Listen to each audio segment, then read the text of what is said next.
ડીસાના ગણપતિ મંદિરના ફુવારા ચોકથી ભીનમાલ સોલંકી પરિવાર દ્વારા 13મી પગપાળા સંઘનું પ્રસ્થાન કરાવ્યું હતું। પવિત્ર શ્રાવણ માસમાં લોકો દેવી દેવતાઓના સ્થાને દર્શનાર્થે જતા હોય છે, ત્યારે અનેક લોકો પરિવાર સાથે પગપાળા પણ જતા હોય છે। રાજસ્થાનમાં આવેલ ભીનમાલના સ્થાયી સેમકરી માતાજીનું સ્થાન આવેલું છે, ત્યારે ત્યાં દૂર દૂરથી લોકો માતાજીના દર્શન માટે આવતા હોય છે। ત્યારે ડીસાના ગણપતિ મંદિર ફુવારાથી ભીનમાળ પગપાળા યાત્રા સંઘનું પ્રસ્થાન થયું હતું। સંઘનું પ્રસ્થાન ડીસાથી સેમકરી કરીને માતાજીની 13મી પગપાળા સંઘનું પ્રસ્થાન કરાવ્યું હતું। ડીસાના ફુવારા ચોક ગણપતિ મંદિરથી Dhanera road Yamuna cold storage સુધી શોભાયાત્રા કરવામાં આવી હતી। સેમકરી માતાજીના ભીનમાળ પગપાળા યાત્રા સંઘનું ડીસાથી સાઉન્ડના સથવારે સોલંકી પરિવાર દ્વારા સંઘનું પ્રસ્થાન કરવામાં આવ્યું હતું। મોટી સંખ્યામાં સોલંકી માળી સમાજના પરિવારો સંઘમાં જોડાયા હતા। સાઉન્ડના સથવારે સોલંકી પરિવાર ઝૂમી ઉઠ્યા હતા। સેમકરી માતાજીના ભીનમાળ સંઘના આયોજક પ્રવીણભાઈ માલી, શિવમભાઈ માલી, અશ્વિનભાઈ માલી, પ્રદીપભાઈ માલી, રાજુભાઈ માલી વગેરે હાજર રહી માતાજીના સંઘનું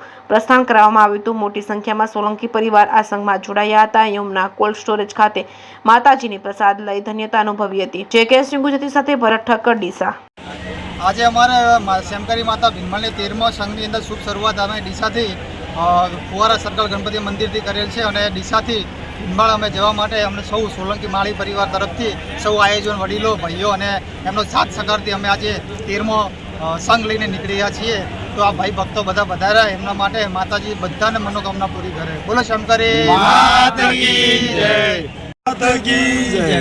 શ્રી શેમકરી માતાજી પેદલ 13મી પેદલ પાળા યાત્રા ડીસાથી ભીનમાળ 13મી પેદલ યાત્રા છે। તારીખ 1/9/2024 રવિવારના રોજ અમારે પ્રસ્થાન છે ગણપતિ મંદિર ફુવારા સર્કલ, અને અમે ત્યાં ભાદરવી સુદ બીજના ત્યાં નેજો ચડાવીશું માતાજીના દરબારમાં, બરોબર। સૌ ભક્તો સાથે મળીને ત્યાં માતાજીના દરબારમાં પધારે, અને જેની બી મનોકામના છે માતાજીને આગળ અરજ કરો, બધી પૂરી કરશે।